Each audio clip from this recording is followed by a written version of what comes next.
Okay, hello pressure washing world. This is Jeff from Valley Soft Wash. I promised a video on my truck mounted system, so I think today's a good day to try it. I kind of jokingly refer to this as my stealth setup because I travel for cleaning businesses sometimes and I have to stay in hotels. And when I stay in a hotel, I really don't want anybody to see my equipment and say, that's a bunch of nice stuff, we should steal that. So I set this system up basically so I can travel and still do commercial work. So let me open it up and I'll show you what I got.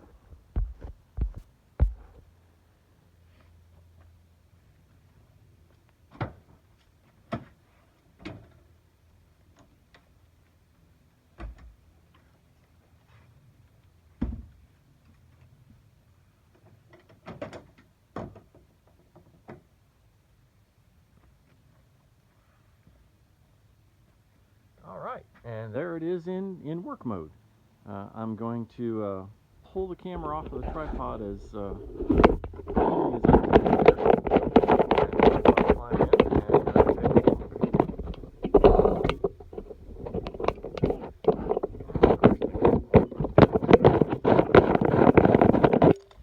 okay.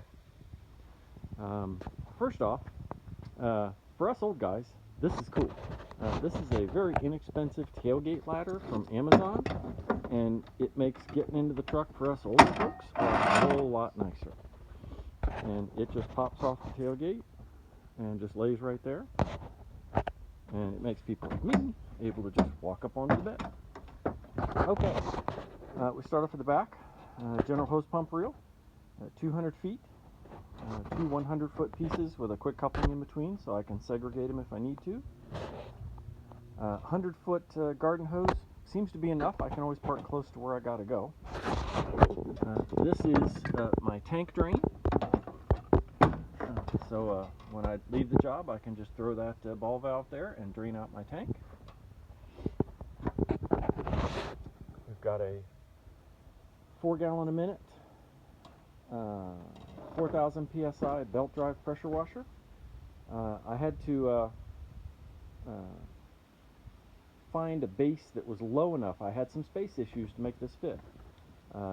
This carburetor housing, air filter housing, literally touches the bottom of the cover when it's closed, but it doesn't hold it up, it just touches it.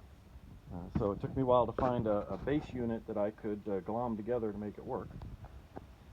But just put together by hand, electric start. Come in, of course, everything is quick coupled so I can pull the unit out. We go up in here. I've got my start battery under this upside down bucket just to protect it from water and goop. We've got water filter going into the tank, and again, here's my quick couple to pull that part of the system apart. My pump bypass, that quick coupler disconnects from right here. That's the other end of this hose, so I can pull that off real quick. Of course, I put a quick couple there so I can disconnect that. And as far as my water in, kind of hard to see, but there's a quick couple back there that pops loose so that this whole machine can just come right out real quick. Of course, I've got quick couples on this end as well, so I can put my downstream injector, goes right here. Downstream injector, he rides up here. This is a fun thing for downstream injectors.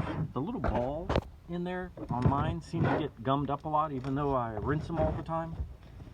So I bent a little piece of wire and I put it on a hook so it stays right there.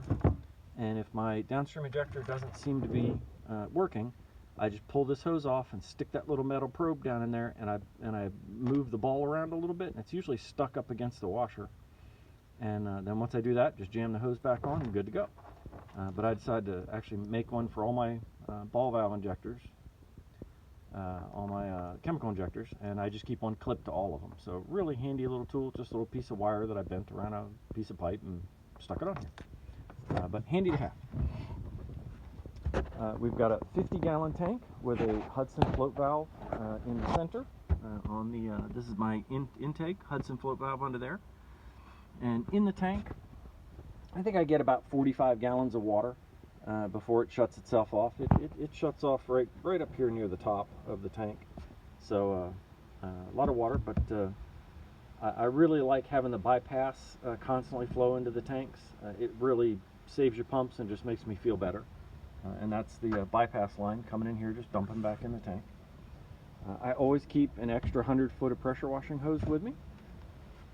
I've got an 18-inch surface cleaner, a 6-foot wand, and a 3.5, 4-foot wand, fittings, gas, and basically this is everything you need to go do a job.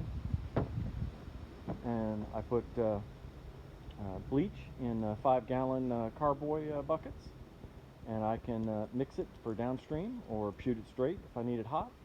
And I usually carry a bucket of just a little pump sprayer, a little extra oil, some miscellaneous stuff. Maybe throw a brush or two in here.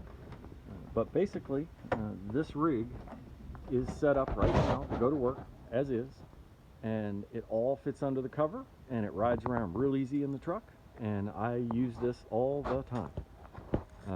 I still have my my big trailer rig back here, and I certainly use it for big jobs. If I'm doing something heavy duty, because I've got a 5.5 gallon a minute, another 4 gallon a minute, both running on V-twin engines in there.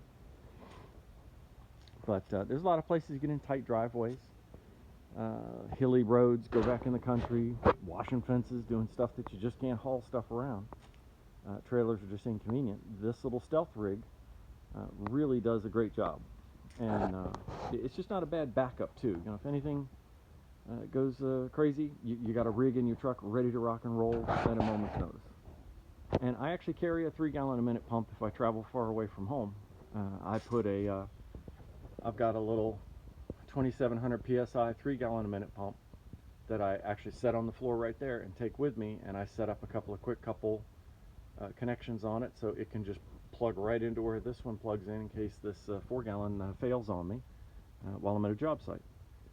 I am kind of quirky about that. I like having extra everything, duplicates as much as I can, so that I always get the job done when I get to the job site. But anyway, there's your fun little video. Again, this is I jokingly call this my stealth rig, and it's very compact. It fits underneath the cover, as you saw, and it allows me just to go anywhere, and people have no idea I've got a professional pressure washing system with me, capable of doing restaurants or businesses, buildings, you know, whatever you need to do. This is really all the equipment you have to have. You know, everything else is nice, but this gets it done. But anyway, have a great day. Enjoy yourselves, and stay safe and keep washing.